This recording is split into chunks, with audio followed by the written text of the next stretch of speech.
सब सुख लहे तुम्हारी शरणा, तुम रक्षक काहू को डरना। राम राम सभी को। जय बाबा नीम करौरी। बाबा नीम करौरी जिन्हें हनुमान जी का अवतार माना जाता है,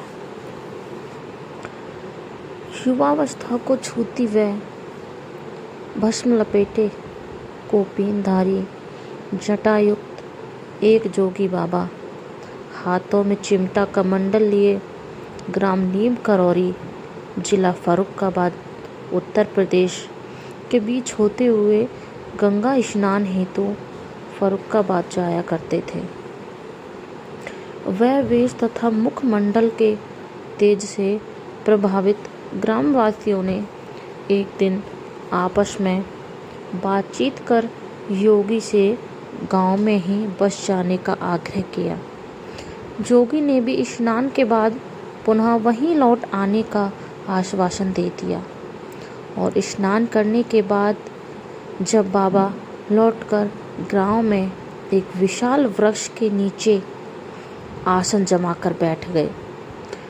शीघ्र ही गांव के कुछ लोग वहां इकट्ठा हो गए और जोगी की इच्छा अनुसार पास के एक खेत में भूमि खोदकर उनके आवास के लिए एक बड़ी गुफा बना दी और सर्वकालीन बाबा नीम करौरी जी महाराज अब बाबा लक्ष्मण दास बनकर नीम करौरी गांव में रहने लगे। वैसे उत्तर प्रदेश के आगरा जिले के नागौर ग्राम समूह के अकबरपुर गांव में एक कुलीन वैभवपूर्ण ब्राह्मण परिवार में प्रगटे श्री लक्ष्मी नारायण शर्मा धन धान्य से परिपूर्ण संपत्ति युक्त अपने पूर्वजों की जमींदारी एवं वैभव को बाल्यावस्था में किशोरावस्था के बीच की वय में ही त्याग कर घर से निकल गए थे। जन कल्याण अतिरिक्त जन्म से ही अंतर्मन से परम वैरागी बाबा जी के लिए विमाता का व्यवहार एकमात्र बहाना बन गया गृह त्याग हेतु। प्रातः घर से निकलकर जानकारी के अनुसार वे सुदूर गुजरात प्रदेश के मोरवी नामक स्थान से लगभग 40 किमी दूर एक वैष्णव संत के पास बबनिया नामक ग्राम में भी 6-7 वर्ष तक कथाकथित योग साधना में रत रहे। यही उनका नाम बाबा लक्ष्मण दास पड़ गया। इस कथित साधना काल में वे अधिकतर वहाँ एक तालाब में भी गर्दन तक डूबे संसार से दूर रहते थे और तभी उन्हें तलैया बाबा की भी उपाधि मिल गई। कहा जाता है कि गांव के लड़के गाय बकरी चराने जब वहां आते तो अपने दोपहर का भोजन पानी पास के पेड़ में टांग देते थे और जब खाने का समय आता तो अक्सर पाते कि उनके पात्र पोटली खाली है। तब वे पत्थर फेंककर बीच तालाब में डूबे तलैया बाबा से कहते, हमारी रोटी लाओ, और बाबा जी हंसकर तलैया के भीतर से तरह तरह के खाद्य पदार्थ निकाल कर उनकी ओर फेंकते थे। महाराज जी द्वारा की गई ऐसी प्रारंभिक क्रियाओं को हम उनकी तपस्या अथवा साधना की संज्ञा देते रहे हैं, किंतु वे तो केवल उनकी त्रिगुणात्मक काया के परिष्करण हेतु की गई क्रिया मात्र थी, न कि सिद्धि प्राप्त हेतु की गई तपस्याएं अथवा साधनाएं। स्वयं सिद्ध रूप अवतरित बाबा जी महाराज जी को किसी प्रकार की सिद्धि प्राप्ति हेतु कोई प्रयास की आवश्यकता थी ही नहीं, परंतु त्रिगुणी माया से संभूत तथा प्राप्त शरीर को पंचभूतों पंच तत्वों के आकर्षण से मुक्त रखने हेतु रजोगुणी एवं तमोगुणी तत्वों का विभिन्न क्रियाओं द्वारा शुद्धिकरण हर अवतारी विभूषित को करना पड़ता है। राम ने भी किया था, कृष्ण ने भी किया था और सभी अवतारी संत भी करते रहे हैं।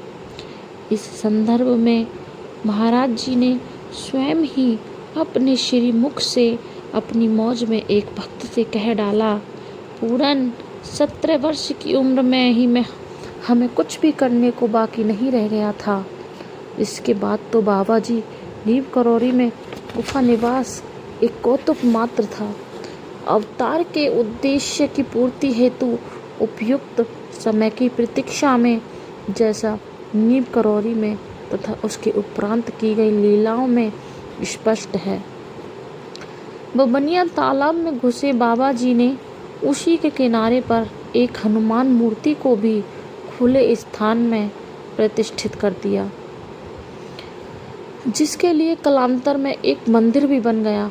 परंतु रमते जोगी को एक ही स्थान में रमे रह जाना कैसे भाता, और अवतार का हेतु जन जन का कल्याण एक ही स्थान में बने रहने से कैसे पूरा होता।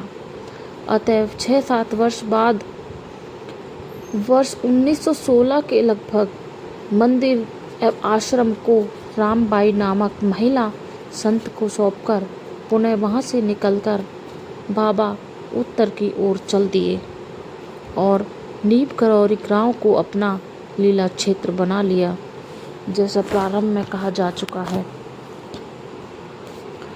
कुछ साल बाद महाराज जी ने अपनी खेत वाली गुफा त्याग दी तथा एक नई गुफा को बाद में एक कुटी उस स्थान पर बनवाई जो संयुक्त तने वाले वृक्ष को 20 से 25 गज दूर था।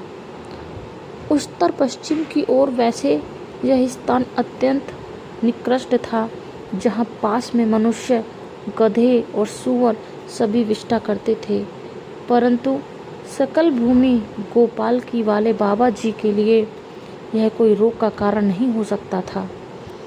शीघ्र ही वहाँ कुछ हटकर पेड़ के उस पार महाराज जी ने एक हनुमान मंदिर की स्थापना की। मूर्ति दीवार से सटकर सीमेंट की बनाई गई, हाथ वज्र और ध्वजा विराजे, कांधे मूज जनेऊ साजे वाली मुद्रा लिए उसी के पास वृक्ष के दूसरी ओर एक शिवलिंग की भी स्थापना कर दी। एक हवन कुंड भी बनवा लिया। अब वहीं पर महाराज जी की चौपाल भी लगने लगती थी। भक्तों, एक गांव वाले की भीड़ कीर्तन, भजन तथा भिन्न भिन्न पौराणिक एवं अन्य प्रकरणों और वार्ताओं में भी यही चलती रही।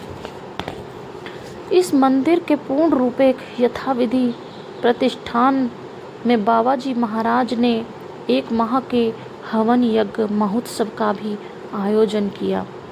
लीला नायक के इस यज्ञ में जगह जगह से प्राप्त सैकड़ों मन हवन सामग्री व घी आदि का प्रयोग हुआ। इसी के साथ बृहद भंडारा भी आयोजित हुआ, जिसमें आसपास के गांव एवं जिलों से आए हजारों स्त्री पुरुष, बाल वृद्ध, युवक युवतियों ने नित्य हलवा, पूरी, आलू का प्रसाद बनाया। इसी अवसर पर बाबा जी महाराज ने अपनी जटाओं का भी विसर्जन कर दिया था। इसके बाद महाराज जी की प्रसिद्धि ख्याति स्वतः चहु और फैलने लगी। अब तो और भी दूर दूर से भक्त, जिज्ञासु, आरत, दीन दुखी उनका अमोघ आशीर्वाद पाने नीम करौरी आने लगे। अब तक का यह गांव एक तीर्थ का रूप ले उठा और इसके अधिष्ठाता मूर्ति रूप में हनुमान जी और शरीर रूप में बाबा जी महाराज सर्वमान्य हो गए। बाबा की लीलाओं का वर्णन करना किसी के बस में नहीं। ऐसी है हमारे बाबा नीम करौरी की लीलाएं।